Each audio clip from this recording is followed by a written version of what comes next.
Jongling, anong gagawin mo? Bitawan mo ako. Ilang buwan na kitang hinahabol, pero ayaw mo pa ring pumayag. Dahil mahiyain ka. Tutulungan na lang kita. Xiaoyi, huwag kang umiyak. Naalala mo pa ba ang sinabi ni Mommy sa'yo? Kunin ang litrato, sumakay ng eroplano, at hanapin. Hanapin si Daddy, at saka, ikalat ang abo ni Mommy sa hardin ng mga bulaklak. Sa ganitong paraan lang, saka lang magiging maliit na bituin si Mommy. Ang bait naman ni Xiaoyi. Mula ngayon, dapat makinig ka kay Daddy. Siya ay napakabait na tao. Mabuti siya sa'yo, napakabuti.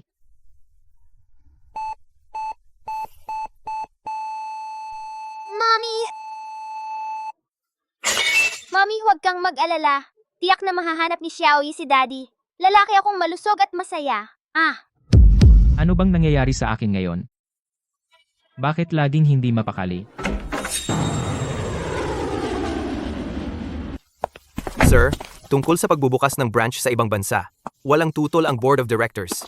Pero kailangan kayong manatili ng matagal sa branch. Ayaw nila. Wala silang pakialam sa mga desisyon ko. Sabihin sa airport, handa sa lahat ng oras. Opo. Daddy! Daddy, ikaw ang hinahanap ni Xiaoyi. Napakahirap! Bata, nagkamali ka ng tao. Hindi ako ang daddy mo. Sabi ni Mommy, ang nasa litrato ay si Daddy.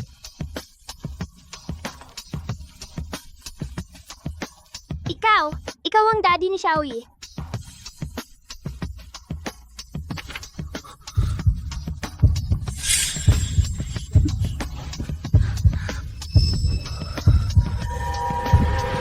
Ang mga mata at kilay mo ay kamukhang kamukha ko. Ikaw ang nagsabing pananagutan mo ako. Iniwan mo ako at sumama ka sa ibang lalaki papuntang ibang bansa. Ikaw rin. Ngayon, inilapit mo ang bata sa akin. Sa paningin mo, ano ba talaga ako?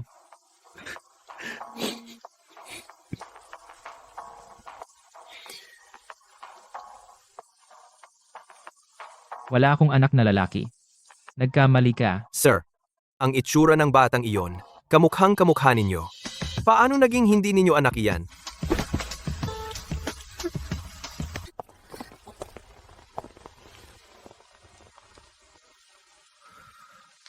Papa ko si Nanfeng. Ako si Ji, sabi ni Mama. Oh, Naiintindihan ako ni Nanfeng. Tumahimik ka. Ako na si He Xiao ngayon. Ang presidente ng He Group, ang mahirap na lalaking pinaglalaruan niya, patay na si Nanfeng. Bumalik ka at sabihin sa babaeng iyon. Hindi ko siya kinikilala. Bastardo ka. Gusto mo bang ako ang magpalaki ng bastardo niya? Kung gayon, siya mismo ang lalapit at magmakaawa sa akin. pero hindi makakarating si Mama. Hindi siya makakarating. Kung gayon, samahan mo na lang siya. Itapon niyo siya. Pangit na Papa, masamang Papa, ipipilit kong pumasok. Simulan ang plan B. Simulan.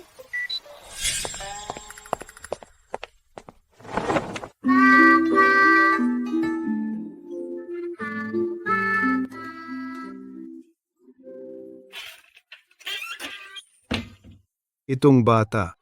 Bakit kamukha siya ni He Xiao noong bata pa siya? Bata. Kaninong anak ka? Nasaan ang papa mo?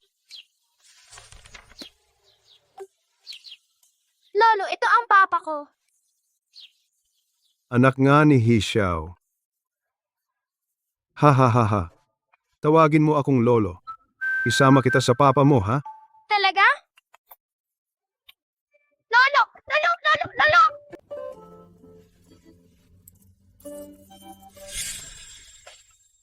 Ling, tingnan mo ang manggas ko. Bakit may sinulid dito? Sinulid. Ito'y ang kwintas na gusto ko ng matagal. Ang mahal na kwintas na ito. Tiyak na matagal kang nag-ipon ng pera para dito. Ang hirap mong magtrabaho. Huwag ka nang bumili sa susunod. Ayokong nahihirapan ka. Basta gusto mo, ayos na.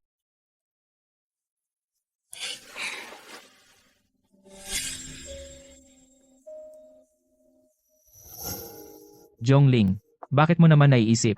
Nakikilalanin ko ang anak mo. He Xiao, paano mo nagawa na ang apo kong sa tuhod ay nasa labas at nalalamigan? Malamig siya. Hindi pa tayo tapos. Anak iyan ng babaeng walang hiya, hindi ko anak. Lolo, mali ang nakita ninyo. Ang nanay niya ay ang babaeng may-ari ng kwintas na iyon, di ba?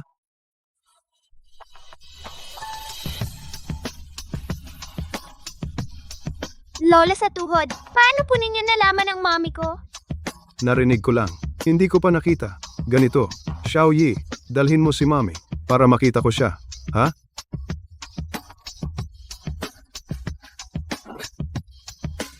Bakit hindi ka nagsasalita? Sa tingin ko, ang nanay mo ay sumama sa isang matandang lalaki.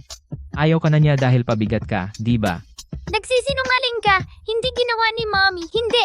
Huwag mong sabihin iyan tungkol kay mommy!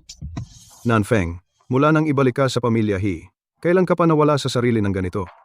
Sa mga nagdaang taon, palagi kang tumatanggi sa mga babaeng ipinakikilala ng iyong mga tiyuhin, naintindihan ko na. Nasa puso mo pa rin siya. Bag, Xiao Yi, sabihin mo sa akin, nasaan ang mami mo?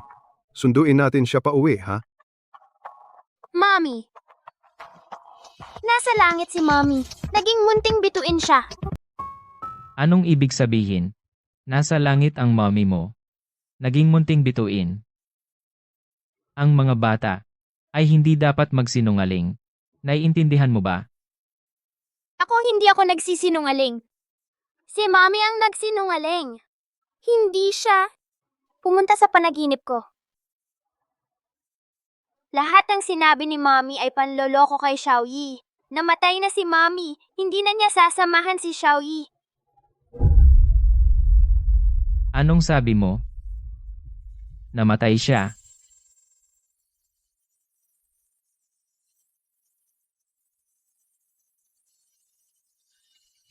Makulit. Makulit lang. Gusto ko lang napalayawin mo ako. Namatay siya talaga. Paano siya namatay? Napakabait ni Xiao Yi. Paanong lolokohin ni Mami si Xiao Yi? Tiyak na magiging munting bituin siya. Na laging sasamahan si Xiao Yi.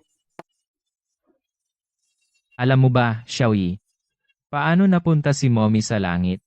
Sabi ng doktor, ang cancer ni mommy ay nasa huling yugto na. Hindi na ito magagamot. Narinig lahat ni Xiao Yi. Lolo, hindi na ba makikita ni Xiao Yi si mommy? Cancer. Huling yugto. Sinasadya ninyong gawin ito para pilitin akong patawarin siya, di ba? Imposible. Umuwi ka at sabihin sa mommy mo. Kahit nasaan siya. Ngayon. Kaagad. Agad. Humarap ka sa akin. Mommy, takot ako, mommy. Bata pa si Xiao Yi. Ano ba ang alam niya? Li, ihatid mo ang batang amo pababa. Alam ni Lolo. Hindi mo pa rin makalimutan ang babaeng iyon. Hindi mo pa kayang tanggapin. Kailangan nating sumulong. Kailangan mong matutong bumitaw. Hindi niyo alam ang babaeng iyon. Sobrang tuso at mapanlin lang. Para sa kanya, ang pagpapanggap na patay ay napakadali lang. Tito, gutom na ako. Dito ka lang. Hahanapin kita ng makakain.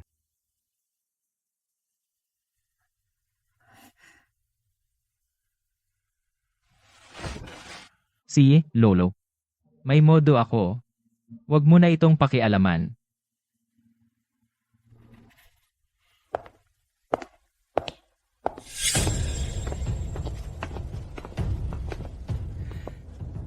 Hindi ba ito ang nangunguna sa kurso? Bakit kanin lang ang kinakain mo? Parang hindi ka pa nakakain ng karne sa buhay mo.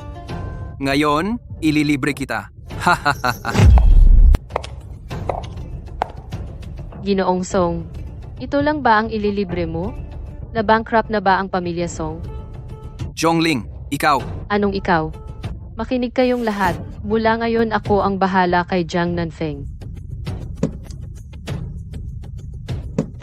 Jiang Nanfeng ito ay niluto ng aming pinakamagaling na kusinero. Mula ngayon, ako na ang bahala sa pagkain mo.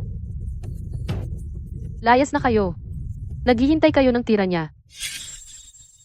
Zhongling, kung magpapakita ka lang ngayon, alang-alang sa bata. Kaya kung kalimutan ang mga nangyari dati. Amo ang batang amo. Umalis siya, mag-isa. Siguradong hinanap niya ang nanay niya. Sundan mo ng tahimik. Pag nakita mo si Zhongling, iulat mo kaagad. O,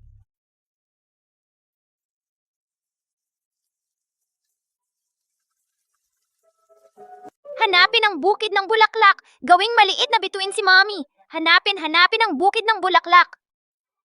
Nahanap na! Malapit nang maging maliit na bituin si Mommy. Sasamahan si Xiaoyi. Kapag wala si Mommy, dapat maging matatag si Xiaoyi. Huwag madaling umiyak. Mommy, tingnan mo. Hindi umiyak si Xiaoyi. Napakatatag si Xiaoyi. Tinumba mo ang anak ko. Paluin kita? Paluin kita. Mahal, huwag kang umiyak. Nakaganti na ako para sa'yo. Malapit na rin akong may Mommy na kasama. Mommy, tingnan mo. Mukhang may magnanakaw ng bulaklak doon. Sir He, may tao sa taniman ng bulaklak ng misis ninyo. Nanggugulo. Hindi kami basta-basta nakakapasok. Kayo na lang po ang pumunta tingnan. Sino ang nagbigay sa kanya ng lakas ng loob? Na mangahas na galawin ang taniman ng bulaklak ko.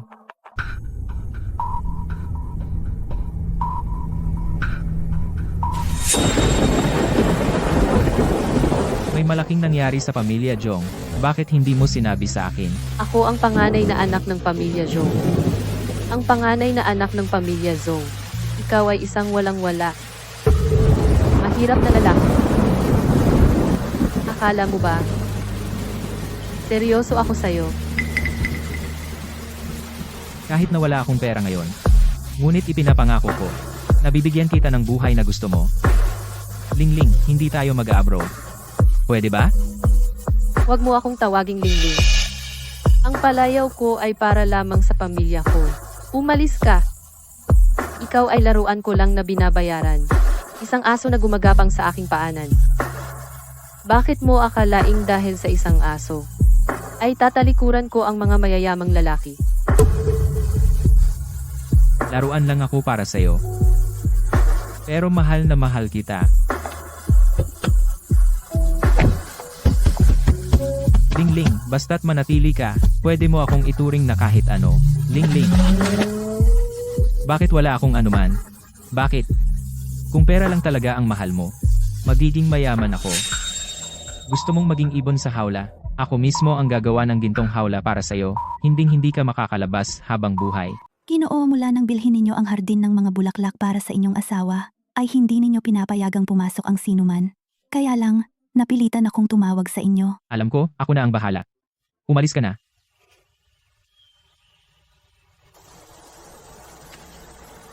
Unang beses ko palang dito simula nang bilhin ko ito. Ganda pa rin tulad ng dati.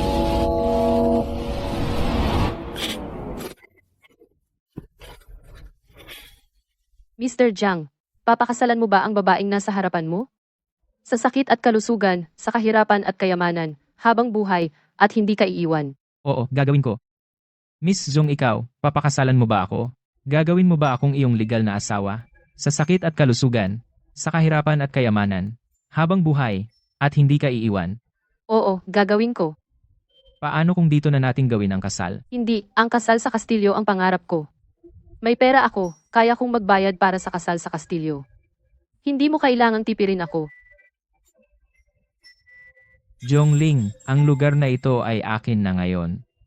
Hindi ko hahayaan na may makasira nito. Ginoo, bakit po kayo narito? Hindi ba't sabi kong sumunod ka kay Xiaoyi? Sumama ako kay Xiaoyi. Nasa doon siya naghuhukay. Sabi niya, gagawin daw niyang maliit na bituin ng mami niya. Hindi pa rin nagpapakita si Miss Zhong. Posible kayang? Katawa-tawa. Hanggang ngayon, gusto mo pa akong dayain. Mommy, kailangan mong maging maliit na bituin, ha? Naghihintay si Xiaoyi na patulugin siya ng Mommy. Kayo ng anak mo, ang gagaling ninyong magpanggap. Ano ang laman ng bag na ito? Mga litrato na naman ba? Masamang tao, ibalik mo na si Mommy sa akin. Zhongling, pinapunta mo ang isang bata para manggulo. Wala ka man lang itinira para sa akin dito, di ba? Napakasamang tao, ibalik mo na si Mommy! Huwag kang magpanggap dito, tiyak na nasa malapit lang ang nanay mo, nanonood. Zhongling, kung hindi mo mismo sasabihin sa akin, hindi ko lang siya kikilalanin kundi pababayaan ko siyang maging palaboy sa kalye tulad ko noon at makipag-agawan ng pagkain sa mga asong gala. Basta mailibing ni Xiaoyi si Mommy, magiging bituin si Mommy para samahan si Xiaoyi. Masamang tao ka, ibalik mo na si Mommy sa akin! Hindi nakapagtataka, anak nga siya ni Zhongling. Mas matigas pa ang bibig niya. Huwag mong sabihin na buhay pa si Zhongling. Kahit napatay na talaga siya, kailangan mo pa rin siyang tawagin mula sa kabilang buhay.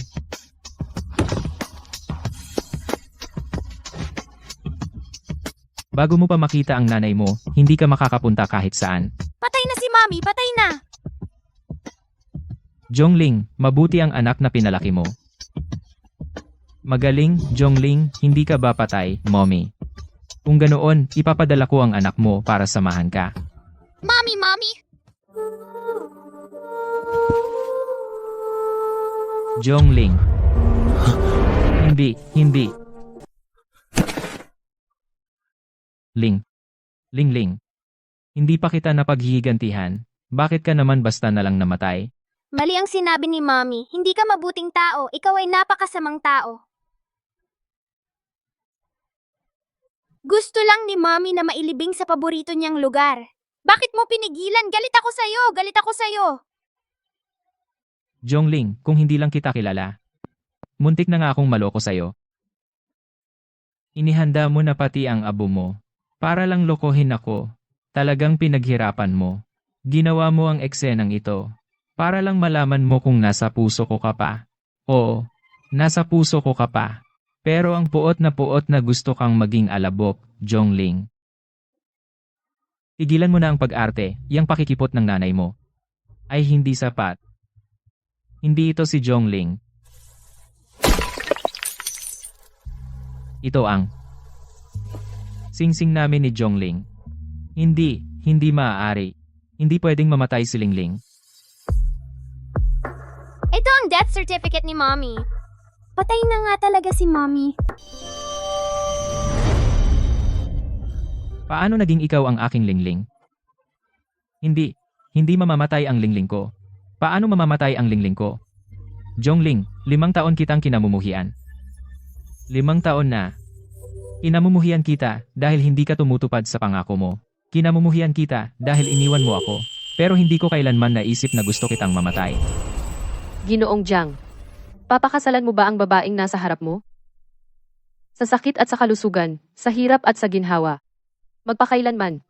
Hindi mag-iiwanan. Sa buhay, iisang tahanan. Sa kamatayan, iisang libingan. Sa buhay na ito, hindi mo na ako matatakasan. Lingling.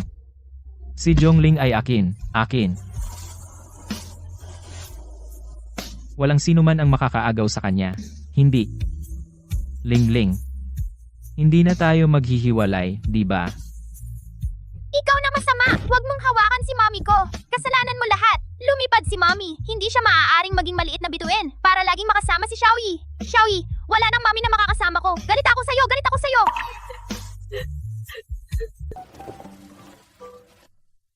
Mukhang tinanggap na ni Nanfeng si Xiaoyi. Sa wakas, kaya ko nang maghiganti sa pamilya, hinang walang hadlang. Amo. Siya sa atin ang mga pangyayari kay Zhongling pagkatapos niyang mag-abroad. Narito ang mga itinala ni Xiaoyi tungkol sa kanyang nanay. Alagaan mo siya para sa akin. Xiaoyi, pasensya na. Napakaganda ng mukha mo. Servidor, anong pangalan mo? Uy, ako ang pangalawang binibini ng pamilya Zhong. Medyo suplado ka ah. Gusto ko yan. Mula ngayon, haharangin kita dito, araw-araw hanggang sa makuha kita. Nakikita mo ba? Iyan ang magiging kasintahan ko. Jiang Nanfeng ang pangalan niya. Ang mahal na mahal kong si Nanfeng. Ito ang cake na ako mismo ang gumawa. May mga paborito kong prutas sa loob. Tikman mo na. Allergic ako sa mangga. tawagin na ang ambulansya. Gusto ko lang na samahan mo ako kumain ng mga paborito kong pagkain at gawin ang mga paborito kong bagay. Hindi ko alam na allergic ka sa mangga. Pasensya na, hindi na ako kakain ng mangga. Sasamahan mo ako habang buhay. Huwag mong sisirain ang iyong pangako.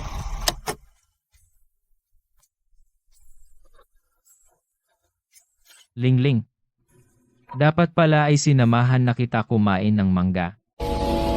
Servidor, anong pangalan mo? Ang mahal na mahal kong si Nanfeng. May mga paborito kong prutas sa loob. Tikman mo na. Gusto ko lang nasamahan mo ako kumain ng mga paborito kong pagkain at gawin ang mga paborito kong bagay.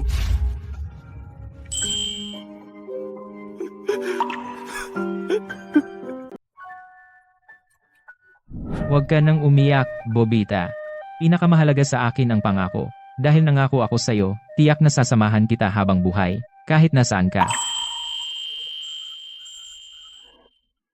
Dapat sana'y sinamahan na kita. Ginoo. Tawagan niyo agad ang doktor. Nagkaroon ng matinding reaksyon si Ginoo dahil sa allergy.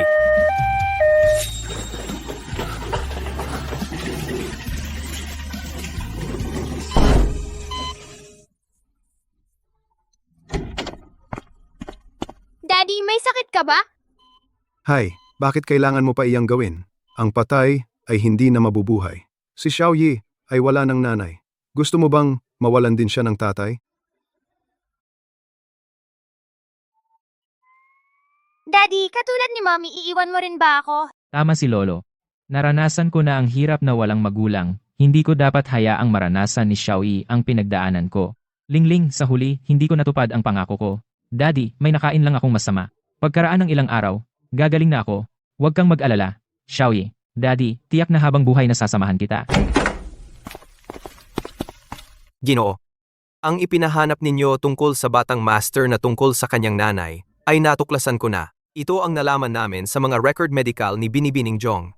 Advanced stage na nga ang cancer. Namatay siya dahil huli ang paggamot.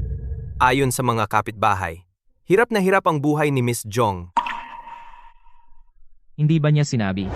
Bakit mo naisip na dahil sa isang aso ay isusuko ko ang mga mayayamang manliligaw? Paano naman naging walang pera?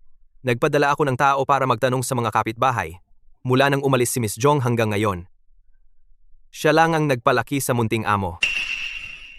Sa tabi ni Miss Jong ay hindi kailanman nagkaroon ng ibang lalaki. Dapat ko nang naisip. Ang mga masasakit niyang salita ay para lang hindi ako madamay. Dapat ko siyang pinanatili kahit ano paman.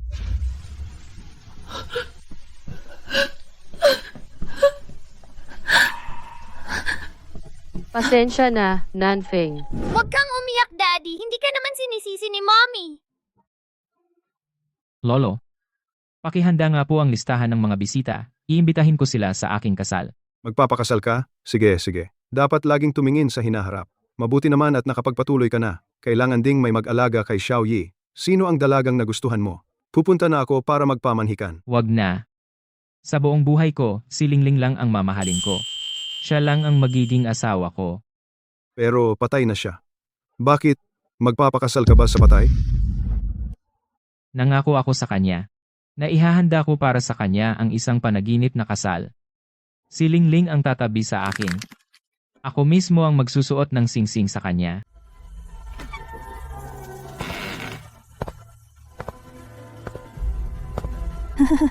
Kapag ikakasal tayo, dapat sa takip silim. Habang lumulubog ang araw, dahan-dahan akong lalapit sa'yo.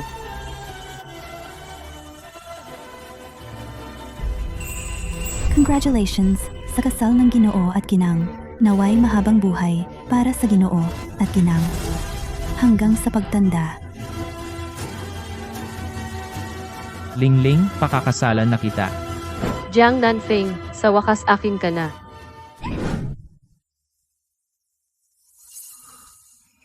Jiang Nanfeng, gusto mo bang ako na lang ang mag-ayos ng seatbelt ko? Paano ko kayang ipagawa sa aking binibini ang mag-ayos ng seatbelt ng mag-isa? Ako na. Nasiyahan ka na ba, aking binibini? Ganyan dapat.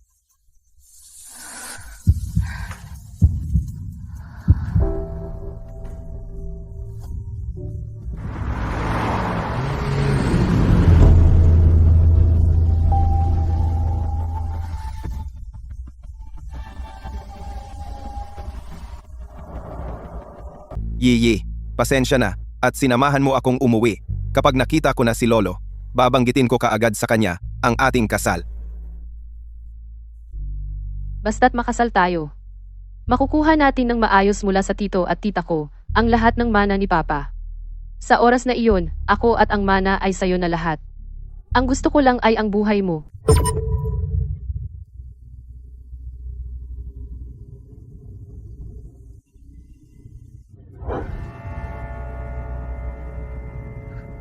Kaninong sasakyang pangkasal iyan?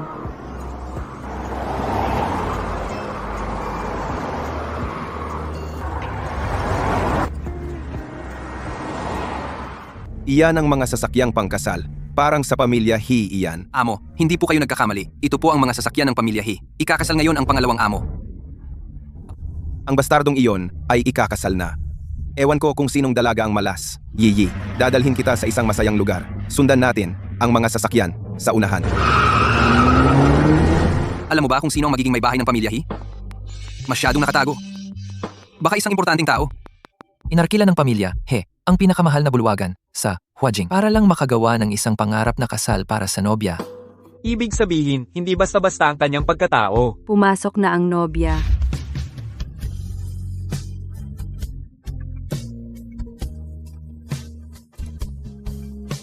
Dapat ganito ang kasal ko.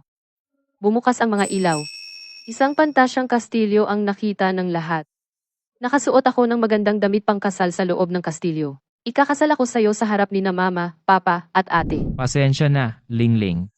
Hindi ko nakita ang iyong mga magulang at ang iyong ate. Si Xiaoyi na lang ang kumatawan sa iyong pamilya. Ito, proyeksyon ito. Si Mr. He ay nagpakasal sa isang patay. Malugod kung tinatanggap ang lahat sa aking kasal. Gaya ng inyong nakikita, patay na ang aking asawa. Ang aming programa ay ipapalit ng proyeksyon ng aking asawa.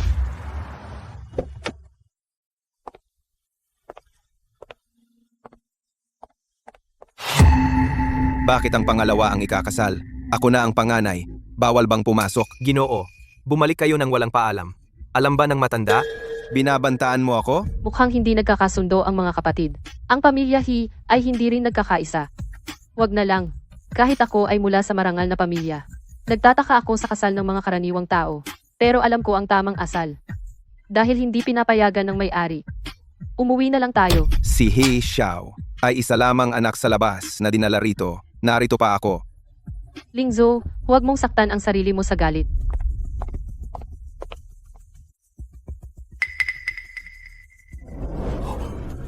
Ginang, Ginoong He, gusto mo bang pakasalan ng babaeng nasa harap mo?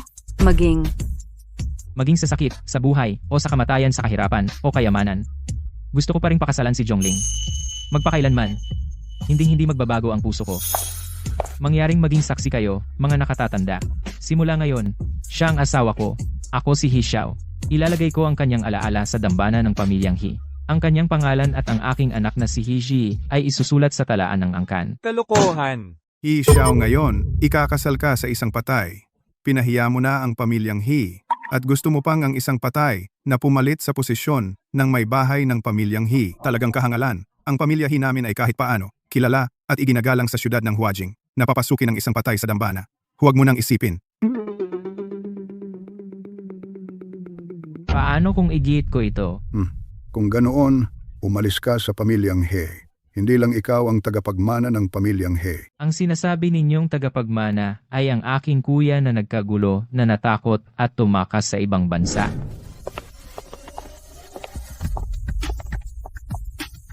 Nandoon ang kasalan ni Amo He. Alam nyo naman, walang kwenta si Hilingzo. Kung hindi nila ako hahayaang mamahala sa kumpanya. Sa henerasyong ito ng pamilya He, ako lang si He Xiao ang kayang mamuno sa He. Kayabangan. Sobrang yabang. Hindi ako naniniwala. Kung wala ka sa He, hihinto ba ito? Tatanggalin ka namin sa pwesto mo sa He. Tingnan natin kung paano ka pa magyayabang.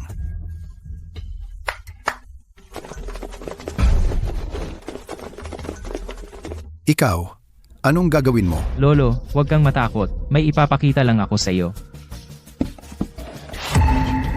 Ikaw, Inimbestigahan mo kami? Wala ni isa sa inyo ang malinis. Huwag kayong mag-alala, hindi ko kayo gagalawin.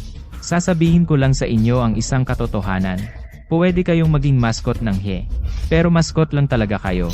Ikaw, kuya, huwag kang nakaupo lang diyan. Si He Xiao, kasama ang asawang si Zhongling, at ang anak na si He Shi, ay lumuhod at nag-alay ng tsaa kay Lolo. Lolo, wala na si Mommy. Ang tiyan niya, ako si Xiaoyi ang mag-aabot sa iyo. Itong manugang at itong apo sa tuhod, ako si He Changrong. Kinikilala ko sila. Mula ngayon, bawal ang magsalita ng masama. Sinabi ko na ako mismo ang maglalagay nito sa iyo, at tiyak na gagawin ko.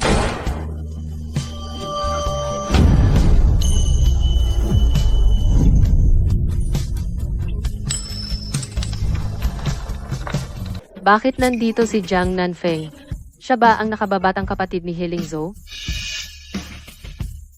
Mabuti kong kapatid. Bilang kuya mo, sasabihin ko sa'yo. Sa anong bulwagan ka magpapakasal sa patay? Kailangan mong pumunta sa sementeryo. Ako at ang magiging hipag mo, para ring magsindi ng insenso para sa magiging asawa mo. At ikaw, paano mo balak ang inyong unang gabi? Dali, sabihin mo kay kuya. Siya pala ang nagdaos ng kasal na ito para sa akin. Noong nagkunwari akong patay, ay dahil ayokong madamay siya at si Xiaoyi. Sa bagay na iyon.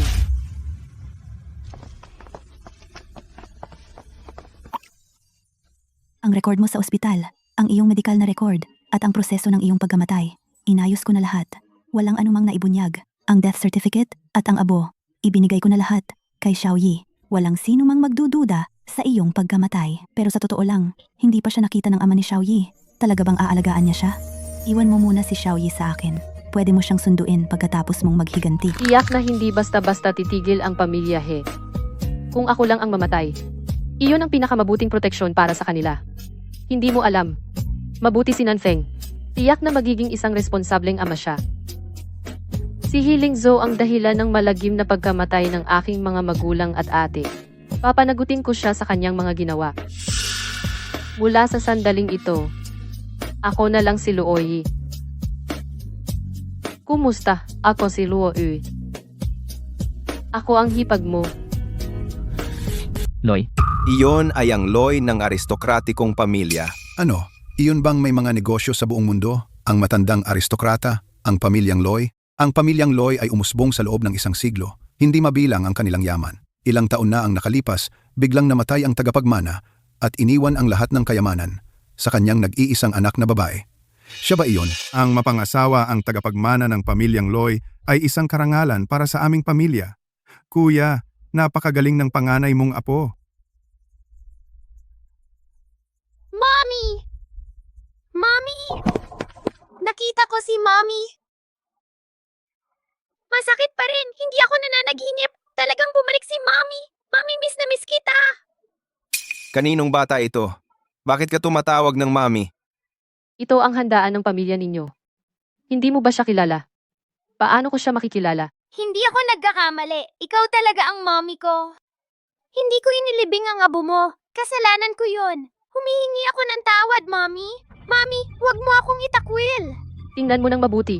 Hindi kita kilala. Hindi ako ang nanay mo.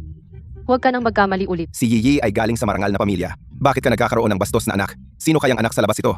Bitawan mo na ako. Talaga namang walang disiplina ang batang walang ina. Ngayon, ako na ang magtuturo sa iyo bilang kapalit ng nanay mo. tama na. Lumabas tayo. Ano ka ba? Bakit ako sasama sa'yo? He Xiao, ano ang gagawin mo? Bitawan mo si Yiyi. Siya ang magiging asawa ng kuya mo. Ano ang gagawin mo sa kanya? Dahil hindi pa siya kasal, hindi pa siya asawa mo. At hindi rin siya asawa ng kuya ko. Gagawin ko ang gusto ko. Sa narinig ko, mukhang si He Xiao ay may gusto kay Miss Luo. Sa tingin ko nga, sabi nila, ang pamilya Luo lang ang may karapatang magmana. Sa henerasyong ito, si Miss Luo lang ang nag-iisang ina po. Sino ba ang hindi magkakagusto? Kahit na magustuhan mo siya, hindi mo siya pwedeng agawin. Tama na, tumahimik kayo. Hindi nyo dapat panoorin ang kahihiyan ng pamilya He. Lumayas kayong lahat. Kuya, kung hindi ka pa rin kikilos, mawawala na talaga ang karangalan ng pamilya. He Xiao, tumigil ka. He Xiao, sabi ko, tumigil ka. Jiang Nanfeng. Bastardo. Huwag mong isipin na porke He ang apelyido mo, kaya mo na akong kalabanin. Kung hindi ka sumunod, palalayasin din kita balang araw. Sobra kang mayabang. He Xiao, ang tapang mong manakit sa akin. Ako. Huwag mo akong sundan.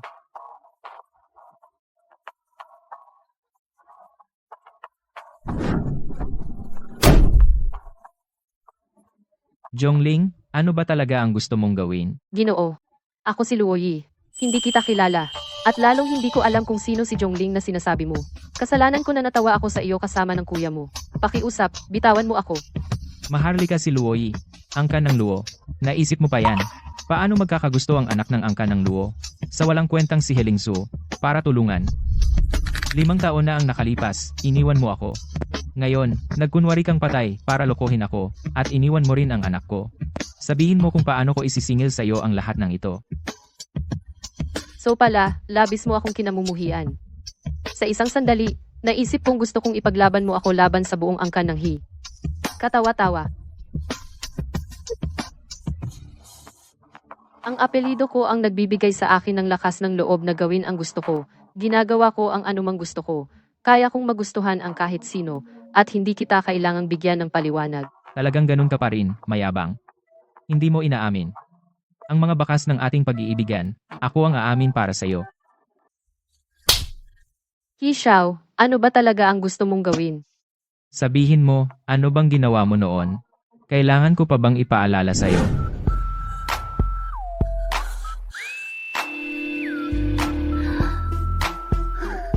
Ayan tuloy. Mananatili ang kagat mo sa akin habang buhay.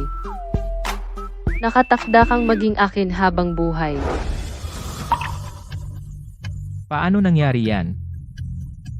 Halatang kagat iyon. Paano naging peklat?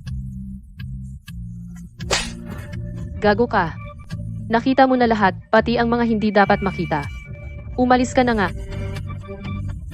Maaaring matakpan ang kagat, pero hindi nagsisinungaling ang DNA. He Xiao, ang lupit mo. Sige. Inaamin ko, ako nga si Zhongling. Ano naman, Ano? Ako dapat ang magtanong sa'yo. noon? Tiningnan lang kita dahil sa gwapo mong mukha. Kaya naisip kong makipaglaro sa'yo. Ngayon, sawa na ako. Siyempre, itatapo na kita. Kung laro lang naman pala, bakit mo ako niligawan? Kung paglalaro lang, bakit mo ako binigyan ng anak na lalaki? Mga laro lang yon dahil sa sobrang pag-ibig.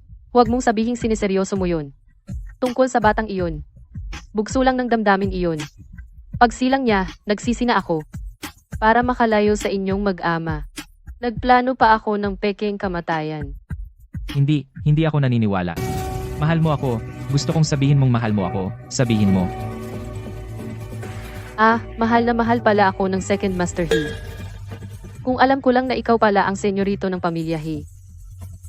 Siguradong niloko pa rin kita hanggang sa huli. Mahal na mahal ako ng Second Master. Kung magbabago ako ng isip ngayon ay hindi pa naman huli, di ba? Ang pinakaayaw ni Jiang Nanfeng ay ang mga babaeng pera-pera.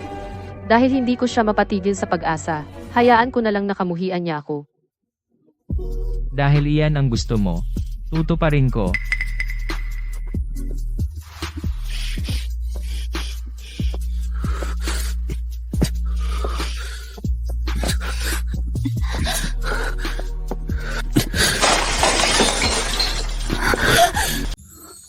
Naku, seryoso na siya.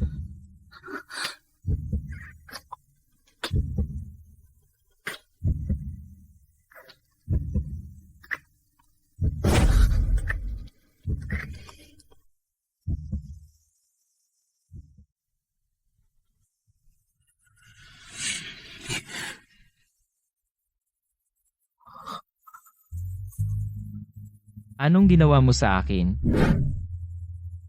Kailangan mong kumalma ngayon. Tinurukan kita ng malakas na pampamanhid.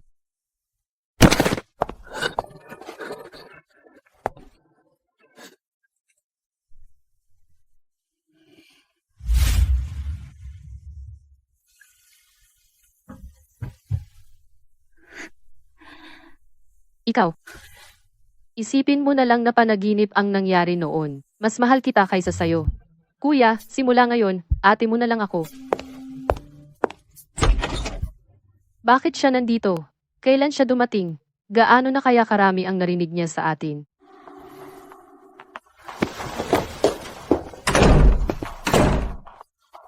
Anong nangyari sa kanya? Ano pa? Siyempre, nadaig ko siya. Kahit papano, ako ay mula sa marangal na pamilya. May paraan pa rin akong ipagtanggol ang sarili ko. Hinila ako ng kapatid mo papasok ng kwarto. Nakikinig ka lang sa labas. Bakit? Magkasabwat kayo ng kapatid mo para subukan ako, di ba? Paano ko makakasabwat ang bastardo na iyan para subukan ka? Wala ka talagang silbi. Ganyan trato ng pamilya mo sa akin. Ayoko nang magpakasal sa'yo. Yi, hindi yan ang iniisip mo. Jongling, hindi ko kayang magpanggap na walang nangyari. At lalong hindi ko hahayaang mapakasal ka kay Healing Joe.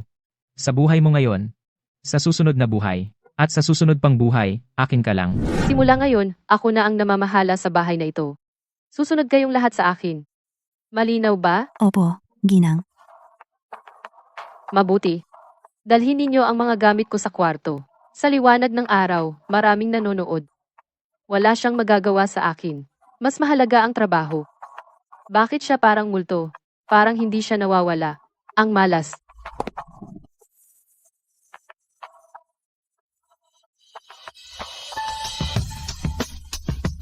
Ginang, ito ang opisina ng Ginoo. Nag-utos na ang Ginoo. Bawal pumasok ang sinuman kapag wala siya. Saan ang kwarto ko? Ang kwarto ng Ginang. Nandito. Sobrang binabantayan ni Healing Zoe ang opisina. Tiyak na naroon sa opisina ang bagay. Kailangan kong humanap ng pagkakataon para makapasok at maghanap.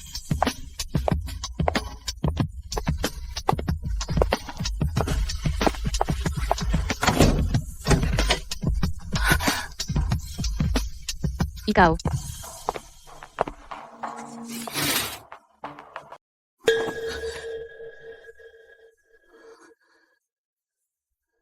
Gagamitin mo pa rin ang lansong na iyan? Wala ka bang ibang paraan? Hishaw, ano ang gagawin mo sa liwanag ng araw? Ibababa mo ako kaagad. Ano sa tingin mo? Sa kama. Ano pa bang gagawin ko sa'yo?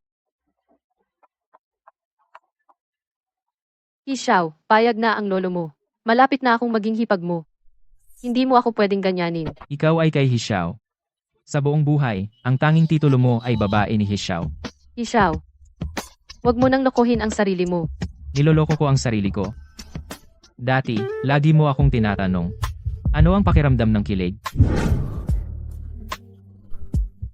Jiang Nanfeng, mayroon ka bang para sa akin na kilig? Hindi lang ang iyong sarili ang gusto kong makuha. Mas gusto kong narito ako sa puso mo. Hindi ko alam kung kailan nagsimula. Tumitibok lang ang puso ko para sa'yo. Pero ikaw, nangako kang aalagaan mo ako habang buhay. Pero iniwan mo ako at nagpunta ka mag-isa sa ibang bansa. At nagpanggap ka pang patay para lokohin ako. At naniwala talaga ako. Napakatanga ko, sinubukan kong magpakamatay. Ang gabing iyon, kinain ko lahat ng mangga sa buhay ko. Sa wakas nalaman ko kung bakit sobra kang mahilig sa mangga. Dahil sa sandaling malunok ko ito, lumilitaw ka sa harap ko. Sobrang saya ko. Kaya hindi ako tumigil sa pagkain. Kain ng kain. Tama na, wag mo nang sabihin. Sa 5 taon ng pagkahiwalay natin, nagpakita ka ng maraming beses. Ngunit sa tuwing kukurap ako, nawawala ka. Gusto ko lang na magtagal ka pa. Kahit ilusyon lang. Lagi kitang iniisip. Kung hindi mo lang pinabalik si Xiaoyi, nakalipat na ako sa ibang bansa. Kahit na kailangan kong libutin ang lahat ng bansa, mahahanap pa rin kita. Hindi na kita hahayaang umalis. Jiang Nanfeng, sulit ba talaga ang ginagawa mo? Sulit. Zhongling, kung magsisinungaling ka, lokohin mo ako muli.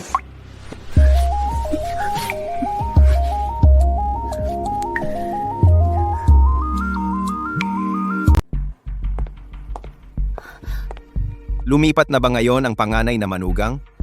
Lumipat na siya kaninang umaga. Bantayan mo. Kung may mangyari, i-report mo agad sa akin.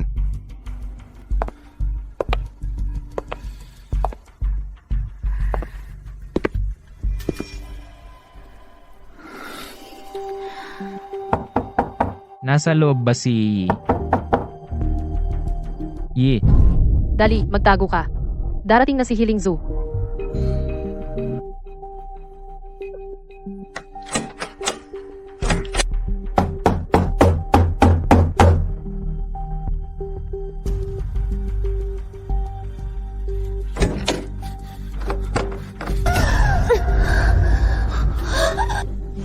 Nasaan ang susi? Buksan ang pinto.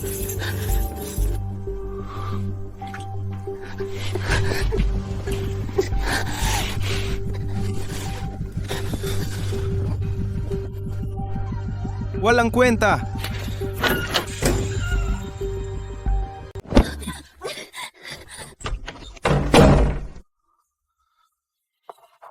Mahal niya ako. Paano naman magiging mana ng daddy ko? Tita, bakit hindi ako maaaring pakasal kay Healing Zoo? Mahal niya ako. Paano naman magiging mana ng daddy ko? Kailangan kong ikasal kay Healing Zoo. Kahit na ibigay ko lahat ng mana ng daddy ko kay Healing Zoo. Payag ako. Ang mga bulag sa pag-ibig ay madaling lokohin. Tita Yiyi, hindi mo ba ako pinagkakatiwalaan? Kung ganoon, papasok na lang ako at kakausapin ko sila mismo. Gabi na, matutulog na ako. Huwag mo akong istorbohin. Sige, magpahinga ka ng mabuti.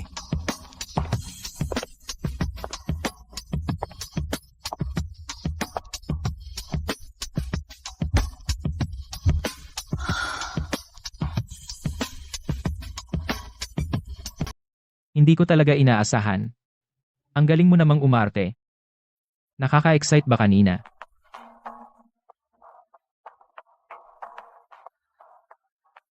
Sayang talaga. Masyado akong naging sobra kanina. Pero hindi man lang pumasok si kuya. Lumabas ka. Jongling, wala akong pakialam kahit kasama mo ang kuya ko, hindi mo ba ako kayang ngitian? Lingling, sa 5 taon nating pagkakahiwalay. Lagi mo bang iniisip na babalik ka sa akin? Kailangan ni Xiaoyi ang tatay, mas kailangan niya ang nanay. Ishaw, masyadong matindi ang pagmamahal mo. Natatakot akong mahulog. Malunod dito. Unti-unti kong nakakalimot ang galit kina nanay, tatay, at ate.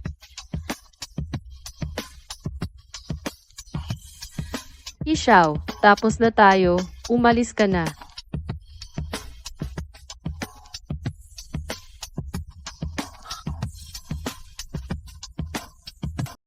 Quits? Anong ibig sabihin ng quits? Napakatagal nating nagsama. At may Xiaoyi na tayo. Sabihin mo sa akin. Sabihin mo kung paano tayo magiging quits. Ano ngayon? Hinding-hindi ko isusuko para sa iyo ang kuya mo. Tapos na tayo. Huwag ka nang umasa. Nakabalik na ako sa pamilya He. Ako ang lehitimong tagapagmana ng pamilya He. Nasa kamay ko ang buong pamilya He. Ano ba si Healing Zoo? Ipinanganak lang siya sa pamilya He. Lumaki siya sa pamilya He. Ano ngayon, lahat ng pinaghirapan mong makuha ay mga bagay na hindi ko pinahahalagahan. Saan ba ako nagkukulang sa kanya? Bakit mo siya pinili, hindi ako? Kung gusto mong malaman, sasabihin ko sa iyo. Nakabalik ka sa pamilya He. Pero lumaki ka sa slum. Yung mga pinalaki sa lugar na iyan, wala nang mabuti sa kanila. Sa pamilya He ngayon, maliban kay Lolo He, ilan ba ang totoong sumusunod sa iyo? At ilan pa ba ang totoong kadugo mo? Lahat ng narating mo ngayon ay galing kay Lolo He. Kaya niyang ibigay sa'yo, at kaya rin niyang ibigay sa kanya. Healing Zoo. Ang singsing na ito ay regalo ko. Jiang Nanfeng. Hindi galing kay He Xiao. Ikaw si He Xiao. Ako si Luo Yi. Kakasalanin ko ang kuya mo. Maging mabuti akong ate para sa iyo. Pakakasalan mo si Healing Joe para maging ate ko. Hanggat nasa pamilya He ako. Huwag mo nang isipin.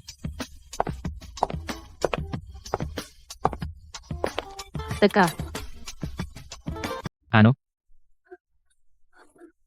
Anong gagawin ko para pakawalan mo ako? Anong sabi mo? Pakiusap, pakawalan mo na ako. Gusto ko lang talaga na makapakasal kay Lingso ng maayos. Nakikiusap ka sa akin? O para kay Healing Zoo ka nakikiusap? Kailan ka pa nakiusap kanino, Jongling? Ganoon mo ba siya kagusto?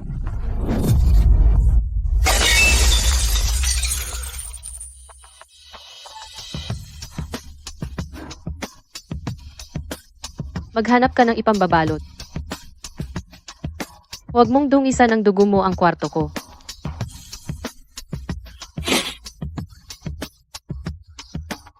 Kung gusto mong pakawalan kita, pwede.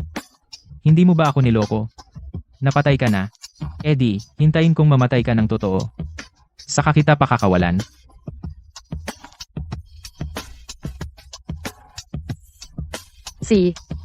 Malapit na.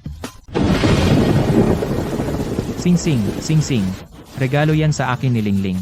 Hindi pwedeng mawala. Hindi pwedeng mawala. Ginoo, lumakas na ang ulan. Umuwi ka na muna.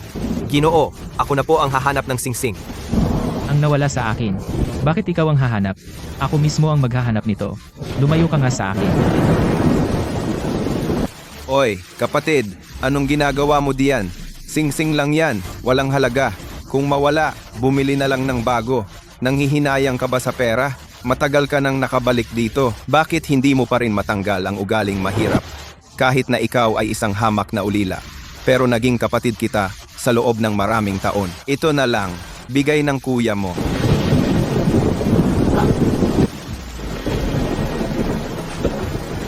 Anong gagawin mo? Ako pa nga ang kuya mo. Aray, Hishaw, ako pa nga ang kuya mo. Paano mo nagawang saktan ang kuya mo? Ikaw nga ang sinasaktan ko.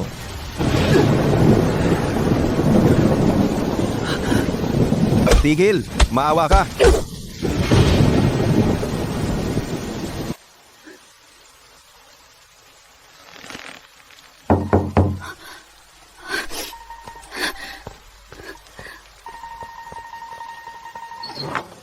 Mami Xiaoyi, pwede bang pumasok?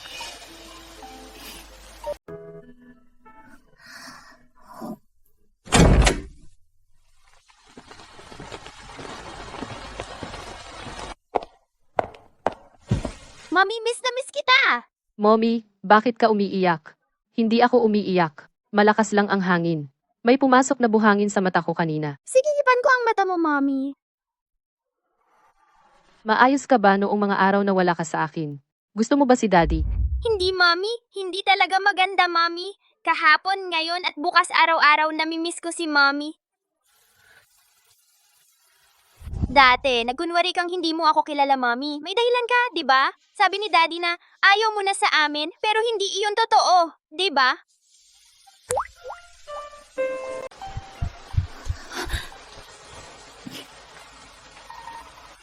Mami, may mahalaga pa bang hindi pa nagagawa?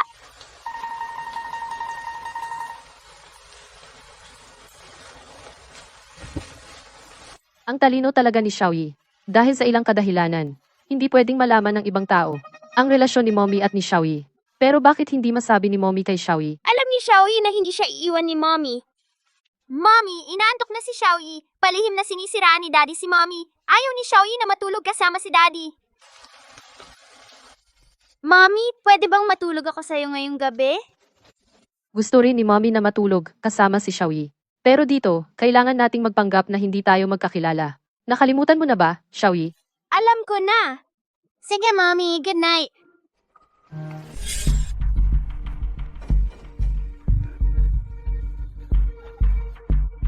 Aray, ang baywang ko. Tanga, hindi ka ba marunong mag-ingat? Isyaw, walang hiya ka. Ako ang tunay mong kuya. Sasabihin ko talaga kay Lolo para maparusahan ka ng husto. Hishaw, walang hiya ka. Hintayin mo ako.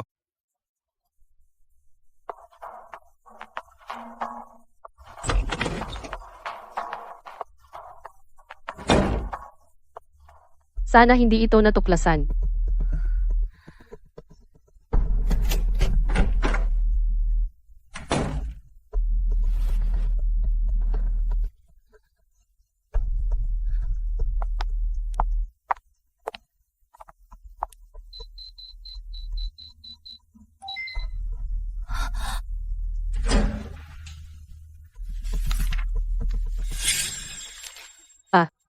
Bakit nila sinasabi na ang gatas na gawa ng Jong ay may mabibigat na metal? Sinadya ba ng isang tao na siraan ang Jong? Wala na. Wala na ang lahat. Lingling, tandaan mo, ang sakunang ito ngayon ay lahat ng pakana ni Helingjo. Kailangan mong umalis ng bansa ngayon. Bumalik ka kapag humupa na ang issue. Pa, hindi ako aalis. Gusto kong manatili kasama ninyo. Lingling, tandaan mo ito, kapag nahanap mo ang formula na may tatak ng natatanging marka ng pamilya He, mapapatunayang malinis ang pamilya Jong. Umalis ka na.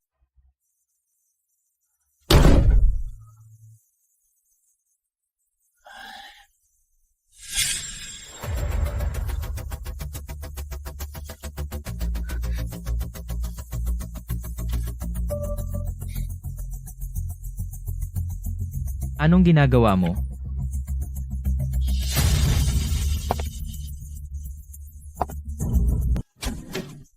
Jongling, bakit ka nandito? Inutusan ako ni Lingzo na pumasok at maghanap ng ilang dokumento. Naghahanap ka ng kung ano, pero hindi ka nagbukas ng ilaw. Sinong niloloko mo? Ako.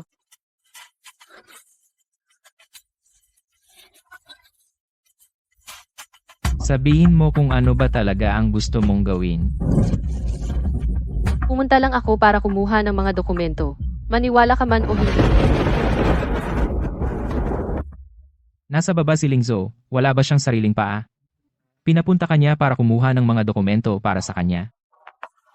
Gusto mo bang ipatawag ko siya para tanungin? Sa totoo lang, ako.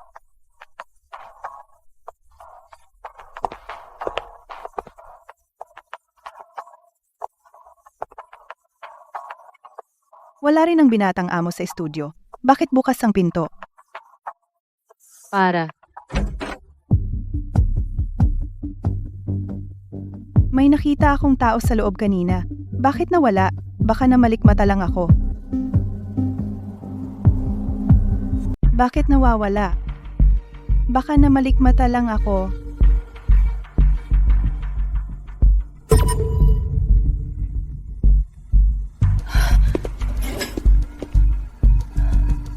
Sino ang nandoon?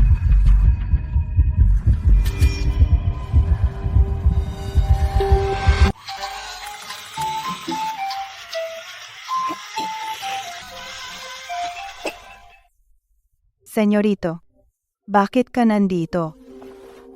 Bawal pumasok ng basta-basta sa opisina ng Ginoo.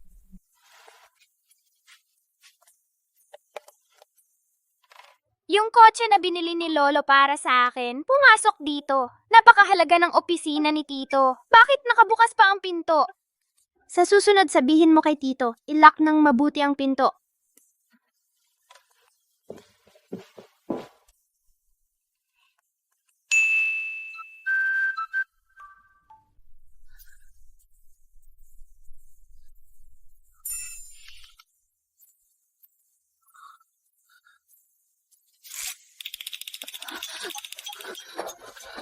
Ingat.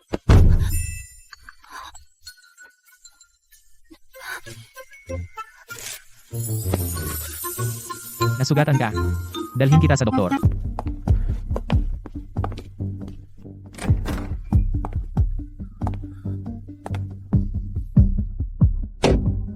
Nasugatan ng metal ang kamay mo. Sumama ka sa akin sa ospital para magpaturok ng tetanus. Wag na. Di ko. Kaya ko na. Di ko. Mabuti. Kung ganoon, hindi na kita abalahin, ate.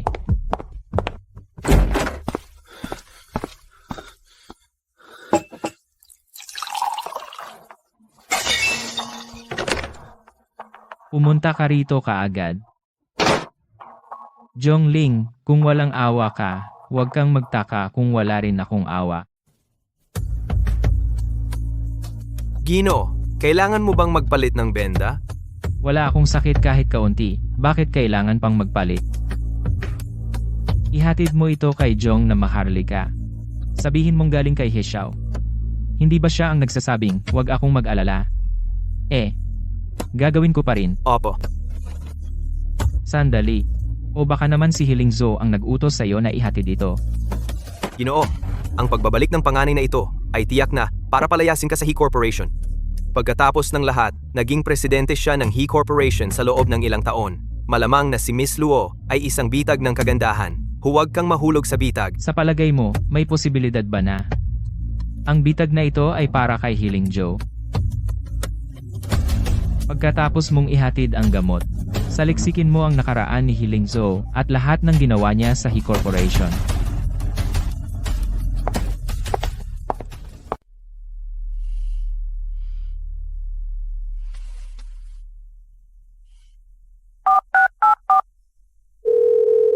Attorney Liu, nakuha ko na ang formula.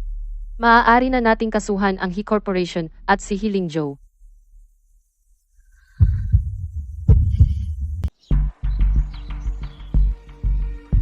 Buwisit, ilang araw pa lang akong nakabalik. At may kaso na agad ako. Napakamalas talaga. Tiyak na si He Xiao, ang gago na iyon, nagpapakana sa likod ko.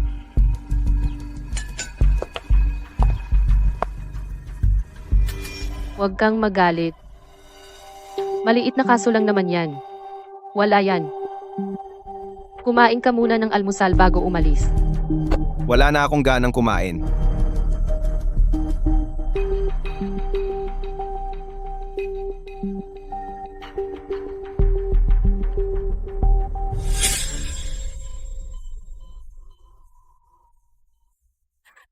Tatay, nanay.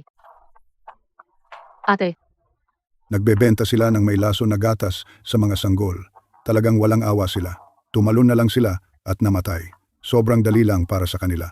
Yung ate niya, namatay daw sa kama ng lalaki. Hindi lang isa. Talagang hindi mabuti ang pamilyang iyon. Kung hindi, paano nila nagawang palakihin ang napakawalang hiyang anak na babae? Healing Joe, pinatay mo ang aking mga magulang at ate. Hindi ka nararapat na mamuhay ng malaya.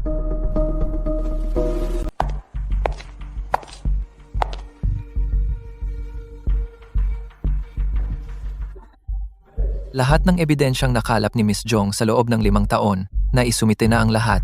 Ang recipe na hawak ni Attorney Liu ang pinakamalakas na ebidensya. Kapag naisumite na, tiyak na mananalo tayo sa kaso. Hindi pa ba na isusumiti ni Attorney Liu ang recipe? Malapit na ang pagdinig. Bakit hindi pa dumarating si Attorney Liu? Oo, Jianan. Attorney Liu. Hindi ako si Attorney Liu. Healing Joe. Basta alam mong ako ito. Si Attorney Liu ay panauhing pandangal na ng pamilya. Ikaw na lang ang humarap sa korte. Ha ha ha. Ang kaso ng sinadyang paglaso ng apelante na si Zhang Heling kulang sa matibay na ebidensya, hindi sapat upang patunayan ang kanyang alegasyon. Ibinasura ang demanda. Wala na. Wala na lahat. Nasayang lahat ng pagsisikap ko sa 5 taon.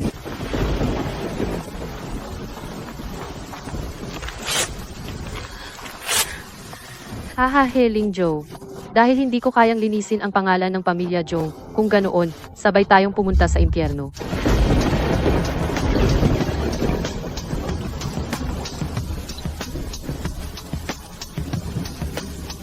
Jinding Club.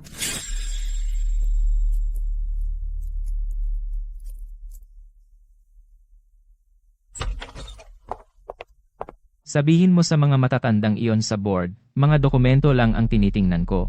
Kung walang importante, huwag mo akong abalahin. Hindi ito tungkol sa mga direktor. Tungkol ito sa panganay na anak. May kinalaman kay Miss Jong. Ayon sa mga kwento noon, sabi ng matalik na kaibigan ng panganay, si Gong Zigeng, si Jong Shu, ang panganay na anak na babae ng pamilya Jong. Sa pilitang kinaladkad siya ng panganay na anak papasok sa kwarto. Ginahasa ng grupo at pinatay. Nang malaman ng mag-asawang Jong, nag-apela sila ng paulit-ulit. Para maprotektahan ang reputasyon ng pamilya He, binayaran ng matandang iyon ang lahat ng nakakaalam, di ba? Patuloy na nilalabanan ng pamilya Jong ang panganay na anak. Mas gugustuhin pa nilang malugi para lang labanan siya. Para makawala sa mga Jong, ang panganay na anak ay nangialam sa formula ng gatas ng mga Jong. Nang maglaon, nalugi ang mga Jong. Napilitang tumalon ang mag-asawang Jong. Malagim na kamatayan ng mga mahal sa buhay. Napilitang manirahan sa malayong lugar. Si Lingling pala ang nagtiis ng lahat ng ito ng mag-isa. Dapat inimbestigahan ko ito ng mas maaga, para hindi na niya kailangang harapin ng mag-isa si Healing Joe, ang tarantadong iyon. Sinasabi mo bang makikipagtulungan ka sa babaeng iyon sa pamilya Jong para kalabanin ang pamilya He? Gusto mo bang sumama sa batang babae yon ng pamilya Jong para kalabanin ang pamilya He? Sasabihin ko sa iyo ang totoo. Sinuhulan ko na ang abogado na nagtatrabaho para sa kanya. Tiyak na matatalo siya sa demanda ngayon. Kung gusto mo siyang protektahan, hayaan mo na lang siyang manatili sa ibang bansa at huwag na siyang bumalik habang nabubuhay siya. Sinuhulan mo pala ang abogado ng pamilya Jong. Si Jongling, lagi siyang walang pakialam sa mga kahihinatnan ng kanyang mga ginagawa. Hindi siya titigil hanggat hindi niya nakakamit ang nais niya. Hindi niyo siya mapipigilan sa ganyang paraan. Hanapin niyo agad si Hiling Jo. Halika, halika, lahat, maging masigla tayo. Hahaha. Hahaha, ngayong gabi, lahat, uminom, kumain, at magsaya ng walang alalahanin. Hahaha. Yehey!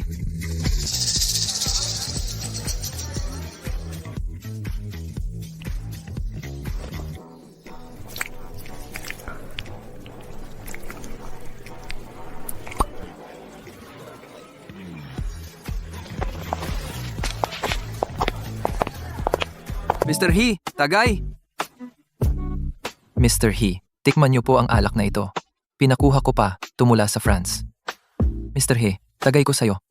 Marami pa kaming aasahan sa'yo sa hinaharap.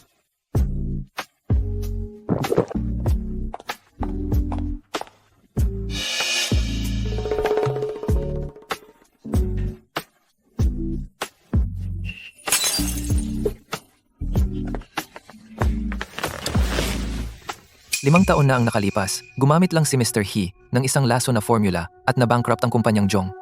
Ngayon naman, may panibagong tusong hakbang na hindi inaasahan ni Jongling. Magaling na paraan, Mr. He. Humahanga kami sa'yo. Bihira ang taong kasing unawa mo sa sitwasyon. Kapag nakuha ko na ang He Corporation, itatalaga kitang pinuno ng legal department. Hahaha. Mr. He, paano natin ito haharapin?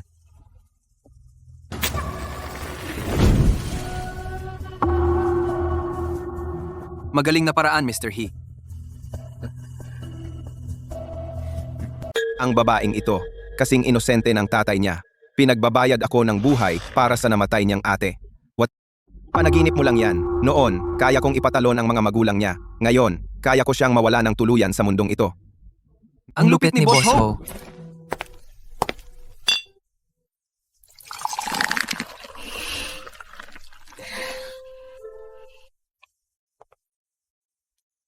Balita ko nung araw, pinag-initan ng pamilya Chong si Boss Ho. Dahil ikaw at ang panganay nilang anak na si Jong Shu. Noon, isa siya sa mga pinakamagandang babae. Anong lasa? Ikwento mo na sa amin. Talagang napakaganda. Ang ganda ng mukha. Tapos, makinis at malambot ang balat. Ang sarap hawakan. Ah, kung hindi lang siya pumalag. Gusto ko pa sanang makipaglaro sa kanya ng ilang araw. Sayang nga.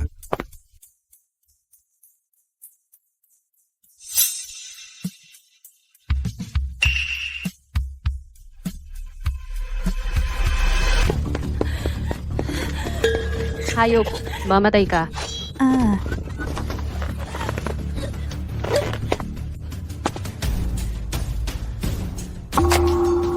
Jongling. He Xiao, ito si Jongling, ang pangalawang anak na babae ng pamilya Jong. Ikaw pala ang babaeng iyon ng pamilya Jong? Ah, Hindi mo lang ako dinaya. Gusto mo pa akong patayin. pinatay mo ang ate ko. Pinilit mong tumalon ang mga magulang ko. Kahit isang taga, sobrang gaan para sa'yo.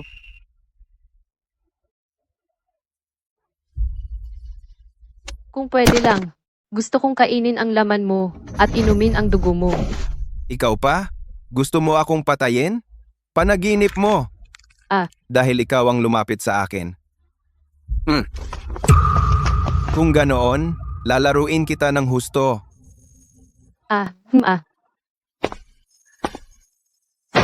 Buwisit, kung may tapang ka, patayin mo ako. Hemp. Kekeke. Hahaha. Naglakas loob ka pang sipain ako. Hiya. Ah. Ah.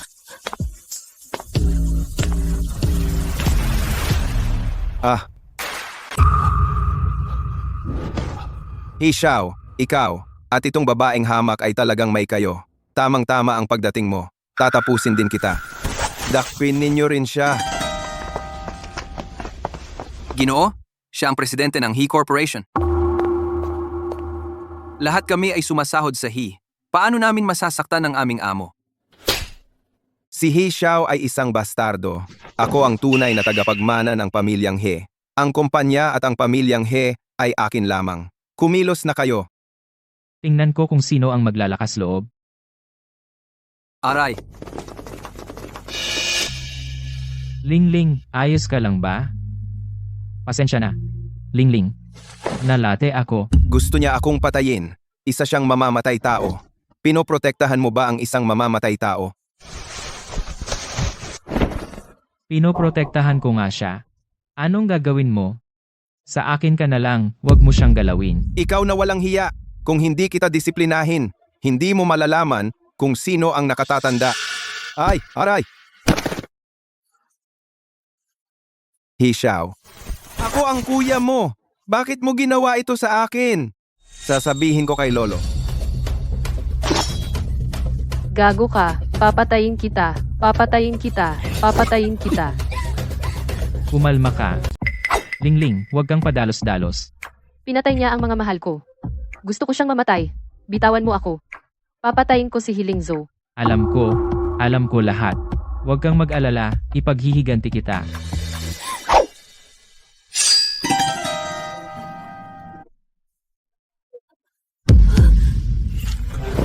Lingling. Lingling. Huwag mong hayaang may mangyari sa'yo. Naghihintay sa'yo si Xiaoyi.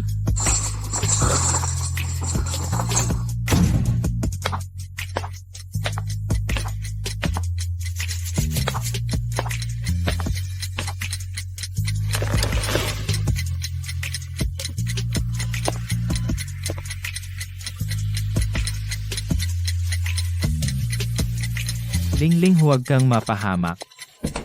Lingling, huwag kang mapahamak. Kailangan mong maging maayos. Pa, andito na ako. Andito na si Lingling. Lingling, maupo ka. Eto na, eto na. Ito yung bagong tsaa na binili ng tatay mo nitong mga nakaraang araw. Tikman mo kung masarap. Masarap. Laging masarap ang tsaa na binibili ni tatay. Ma, bakit siya lang ang inaaya mo? Hindi ako. Oo, lahat kayo.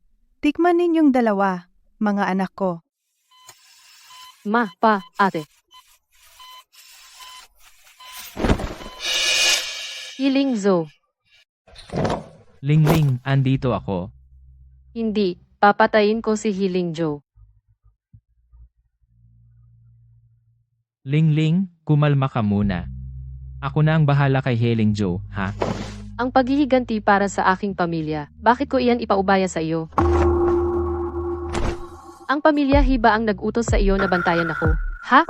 Kung hindi, bakit mo ako pinipigilan? Napatayin ang walang hiya na si Hiling Zhou. Gusto mo pa ba akong ikulong? Sabi ko sa'yo, huwag mong subukan. Kahit mamatay ako, dapat mamatay si Hiling Zhou. Lingling, nagkakamali ka. Hindi ko naman yon ibig sabihin.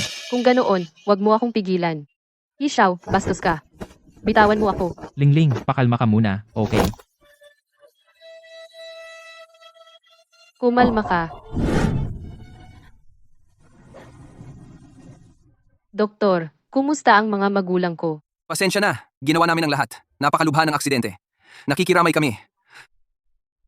Pakikiramay. Zhongling at Zhongshu. Iyan ang pangalan namin ng ate ko. Bagay na bagay kay Zhongshu. Siya ang ate ko. Lagi niya akong pinagbibigyan. Hindi siya nakikipagtalo sa akin. Ate, aking mahal na ate. Anong nangyari? Gusto mo bang kumain? Malaki, matamis, at mapulang strawberry.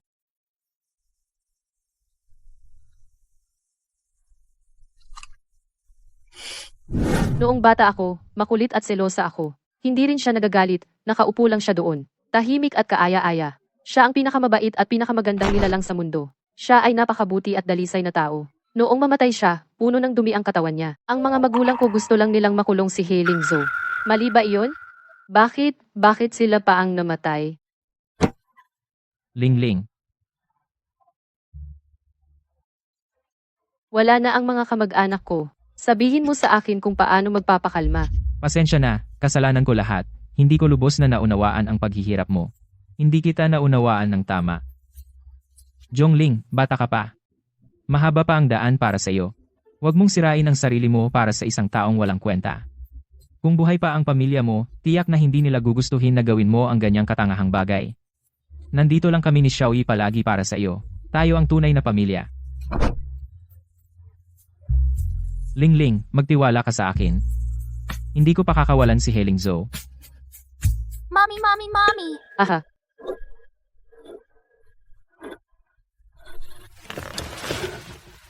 Mommy, mommy, mommy! Mommy, miss na miss ka ni Xiaoyi. Miss ka rin ni Mommy.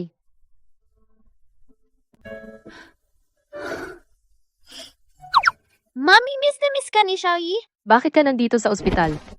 Mag-isa ka lang ba? Halika kay Daddy. May sakit si Mommy. Hindi siya pwedeng mapagod.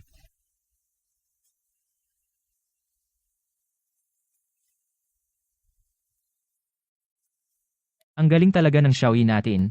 Nakakalabas ka na ng mag-isa. Pero bata pa si Xiaoyi. Hindi pa dapat siyang lumabas mag-isa. Sa susunod, magpatulong ka kay Assistant Lee. Naiintindihan mo ba? Daddy, ang daldal mo naman. 5 taong gulang na si Xiaoyi. Hindi na siya yung batang 3 taon.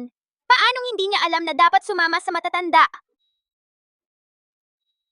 Mommy, may regalo si Xiaoyi para sa'yo. Teka lang. Lingling, kita mo, napakasunurin ni Xiaoyi. Pangako, huwag kang gagawa ng katangahan, ha? Akin na ang paghihiganti kay Heling Zhou. Ayokong malaman ni Xiaoyi. Ayoko rin siyang madamay. Huwag kang mag-alala. Kahit si Heling Zhou o ang lolo. Hindi ko sila hahayaang saktan si Xiaoyi. Sige, naniniwala ako sa'yo. Happy birthday, Mommy. Ito ang regalong inihanda ko para sa'yo, Mommy. Oo, birthday mo ngayon, ako. Kung may lakad ka, pwede ka nang umalis. Sapat na si Xiaoyi para samahan ako. Hi, Papa. Ang bobo mo. Xiaoyi na lang ang magliligtas sa'yo ulit. Papa, hindi ba ikaw ang nagpagawa ng mga materyales kay Tito Assistant? Sabi mo ikaw mismo ang gagawa ng cake para kay Mommy. Bakit bigla kang aalis? Ah, oo nga. Kailangang puno ng seremonya ang kaarawan mo. Siyempre, ikaw mismo ang dapat gumawa ng cake. Hindi na sayang ang pagmamahal ko sa panganay. Talagang magagamit sa oras ng pangangailangan. Xiao, sa totoo lang, Gusto rin ni Xiaoyi na gumawa ng cake para kay Mommy. Pero hindi pa abot ni Xiaoyi ang mesa. Ayaw din ni Xiaoyi na ikaw mismo ang gumawa, Mommy. Si Papa na lang ang gumawa. Mommy, matagal nang gustong kumain ng cake si Xiaoyi. Hayaan mo na si Papa na manatili. ikaw talaga. Ano, Papa? Si Xiaoyi pa rin ang maaasahan. Siyempre, ikaw ang pinaka-aasahan, anak.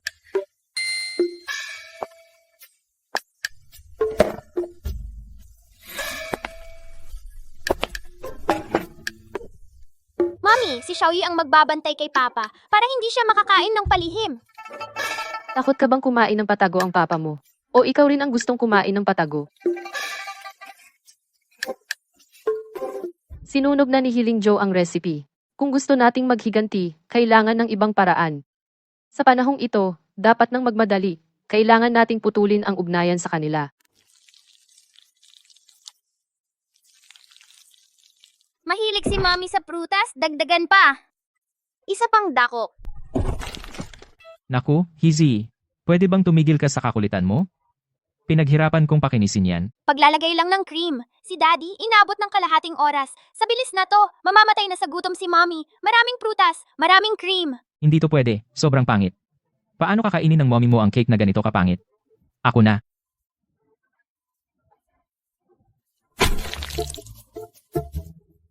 Daddy, munting bulaklak meow. Daddy, munting bulaklak meow. Hizi, ikaw rin. Mommy, inapi ako ni Daddy. Xiaoyi, inaantok ka na ba? Kung inaantok ka, matulog ka na. Hempe.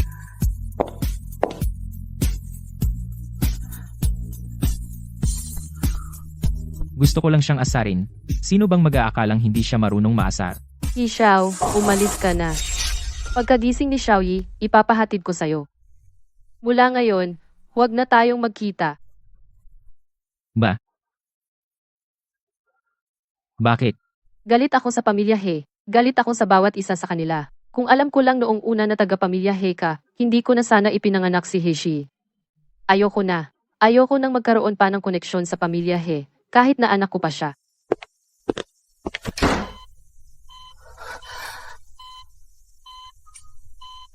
Papa!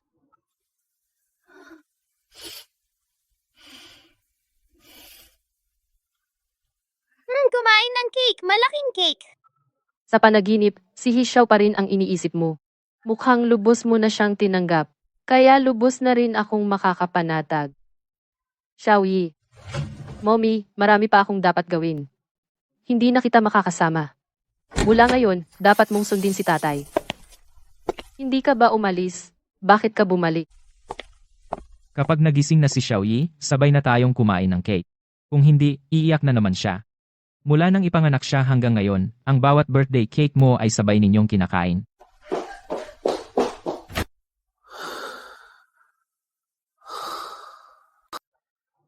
Ma, pa, ate. Sabihin niyo sa akin kung anong gagawin, pwede. Ang sakit talaga ng puso ko. Habang tumatagal, mas lalong ayaw kong iwan. Ang umalis ngayon ang pinakamabuting desisyon.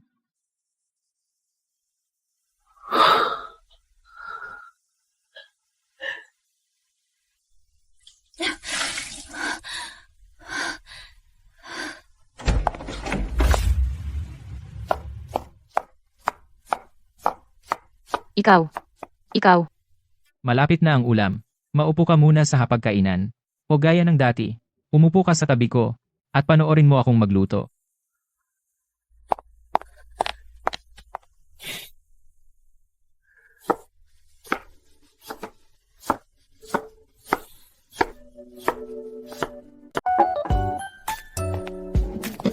Wow, ang daming masarap. Papa, ang galing mo.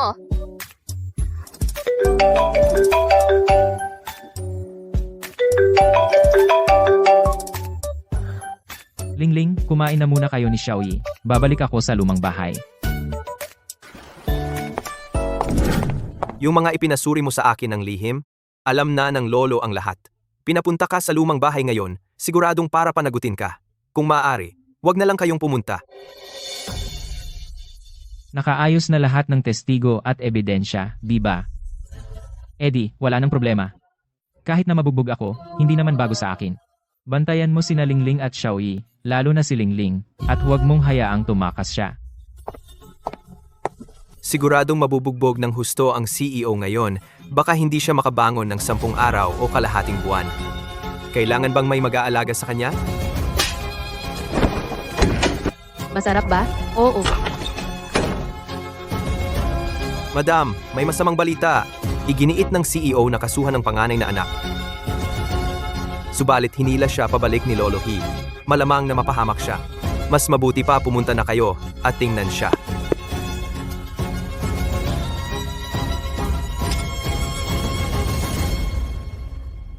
He, Xiao.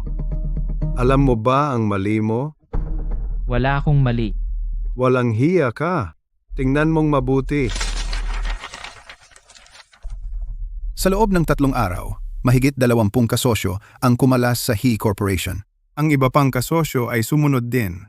Ang iba naman ay naghihintay. Ikaw ang may gawa ng lahat ng ito. Para sa isang babae, hinatak mo ang buong pamilyang He dito. Sulit ba talaga? Mali po ang sinabi ninyo. Ang kalagayan ng He Corporation ngayon ay hindi dahil sa isang babae. Si Healing Joe ay nananakit ng mga lalaki at inaagaw ang mga babae. Binabaliwala niya ang batas.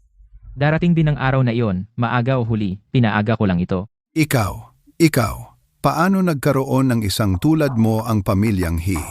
Kung wala ang pamilyang He, ikaw, He Xiao, ay nasa squatter pa rin. Nakikipag-agawa ng pagkain sa mga asong kalye. Huwag mong kalimutan ang pinagmulan mo. Kayo ang walang utang na loob. Kayo ang nagmakaawa na bumalik ako. Pinalago ko ang pamilya He ayon sa hiling ninyo. Inalis ko ang mga salot sa pamilya He. Dapat kayong magpasalamat sa akin. Tumahimik ka? Walang hiya. May kasalanan ang kuya mo. Sa loob ng bahay, Parusahan mo siya ayon sa gusto mo. Kahit ipatapon mo siya sa isla habang buhay, wala akong sasabihin, bakit mo idinadamay ang pamilya He? Nagkasala siya. Dapat siyang parusahan ng batas. Ang mga inosenteng kanyang pinagbintangan, dapat patunayan ng pamilya He ang kanilang kawalang sala. Kunin mo ang pamalo ng pamilya. He Xiao, hindi ba matigas ang buto mo? Ngayon, hihiwain ko ang laman mo. Tingnan ko nga, ano ba talaga ang gawa ng buto mo? Sige, bugbugin ninyo siya ng husto. He Xiao, huwag mo kaming sisihin. Walang awa kami sa iyo. Kasalanan mo to.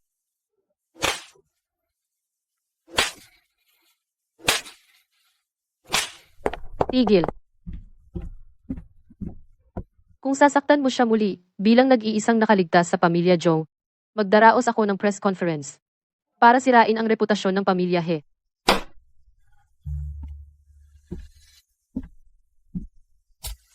Daddy, ayos ka lang ba? Ang pamilya Zhong ay isang pamilyang may mataas na edukasyon. Bakit ka ba pinalaking walang modo? Ito ay usapang pampamilya ng mga He. Anong karapatan mong magsalita? Usapang pamilya. Para sa akin, ito ay isang kahiya-hiyang sikreto. Ang pamilya He na nagkukubli at nagpapakandili sa walang hiyang kriminal na lumalabag sa batas. Anong klaseng disiplina iyan? Kung hindi dahil sa pagpapahalaga ninyo sa reputasyon, hindi sana naging ganyan si Healing Zhou na walang takot sa batas. At hindi sana namatay ng malupit ang aking mga magulang at ate. Nagsasalita kayo tungkol sa disiplina sa harap ko? Karapat-dapat ba kayo? He Xiao, sa puntong ito, bibigyan kita ng dalawang pagpipilian. Bawiin mo ang kaso. Ipahayag sa publiko na lahat ito ay hindi pagkakaunawaan. Ang babaeng ito ang nasa likod ng lahat. Kailangan mong tuluyang putulin ang relasyon sa pamilya He. Isama mo ang babaeng ito at lumayas kayo ng malayo. Ako. He Xiao, kahit umalis ka sa pamilya He, hindi pa rin ako sasama sayo. Ang humahad lang sa atin ay ang away ng dugo. Hindi ito malulutas sa buong buhay natin. Manatili ka na lang ng maayos sa pamilya He. Ang puot ko, Zhongling. Ako mismo ang maghihiganti. Alam kong sinasabi mo yan, dahil ayaw mong pumili ako sa pagitan ng pinaghirapang tahanan at ikaw. Pero Lingling, ikaw ang nagbigay sa akin ng unang tahanan. Lolo, marami kang itinuro sa akin. At tunay mo akong minamahal. Nagpapasalamat ako sa'yo. Ngunit kumpara sa pag-ibig na may kondisyon, ang walang pag-iimbot na pag-ibig ay mas mahalaga at mas dapat pahalagahan. Ikaw. Kuya, huwag kang umalis. Hindi pa tapos to. Pangako mo sa akin, mula ngayon, hindi na tayo magkakahiwalay bilang isang pamilya, di ba? Nabili ko na ang lugar na ito. Simula ngayon, ito na ang tahanan natin. Tatay, bilis maihina ako. Bumalik na si Ailing. Ngayon, namasyal kami ni nanay at bumili kami ng bestida para sa'yo. Halika, subukan mo kung bagay sa'yo.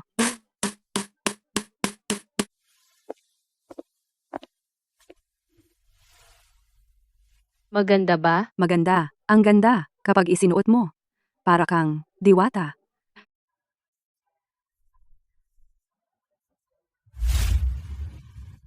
Naisumite na ang lahat ng ebidensya. Nakulong na rin si Healing Zhou. Sa pagkakataong ito, tiyak na hindi na siya makakatakas. Tapos na ang lahat. Salamat. He Xiao.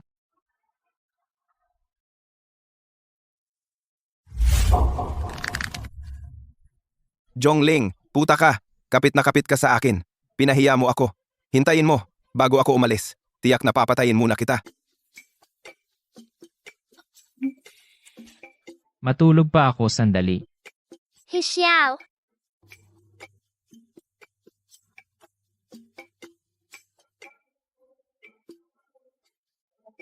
Kagabi, dito talaga ako natulog. Masamang tatay, habang natutulog si Xiaoyi, palihim na dinala si Xiaoyi. Ay, alas 10 na. Bilis, magbihis na tayo ni Mommy para pumunta sa amusement park. Baka malay tayo. Ay, Paano ko naman nakalimutan ang napakahalagang bagay? Mommy! Daddy! Kayo rin! Magbihis na kayo! Lingling, pagod na ako buong gabi. Pwede mo na ba akong patawarin?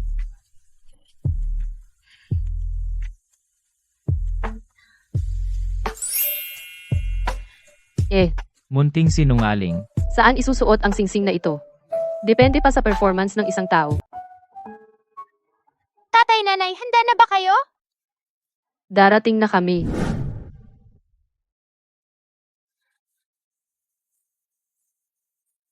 Mamaya, maglalaro tayo ng bumper car. Sige ba?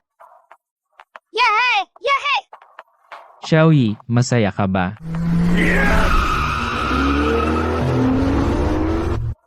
Lumayo ka. Yishaw. Yishaw. Sing-sing. Dito.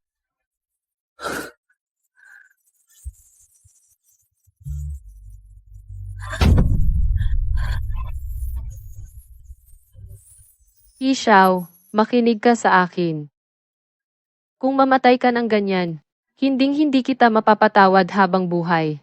Gusto kong mabuhay ka.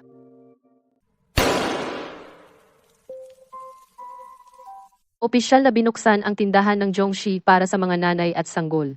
Pakinggan natin si Zhongling, ang tagapagtatag. Ang gatas na pulbos ng Zhongxi ay dating paborito ng mga nanay, ngunit dinaya ito ng mga masasamang tao. Naging nakalalasong gatas na kinasusuklaman ng lahat. Ngayon, buong katapatan kong sinasabi sa lahat, ang mga taong nanira sa Zhong ay dinala na sa katarungan. Sa aking pamumuno, ang Zhong ay muling magiging pinakapipili ng mga nanay. Papa! May sikreto akong sasabihin sa'yo. Maraming dumating sa kumpanya ni Mommy na mga gwapong binata. Gwapo sila. At mas bata pa sila kay Papa. Kung magpapatuloy kang humiga dito at matulog, baka maagaw na si Mommy ng iba. Talagang ikaw ang anak kong nakakaintindi sa akin. Nakahiga ka dito. Ewan ko kung kailan ka magigising. Baka isang araw ay magustuhan ko na talaga ang ibang gwapo. Lingling.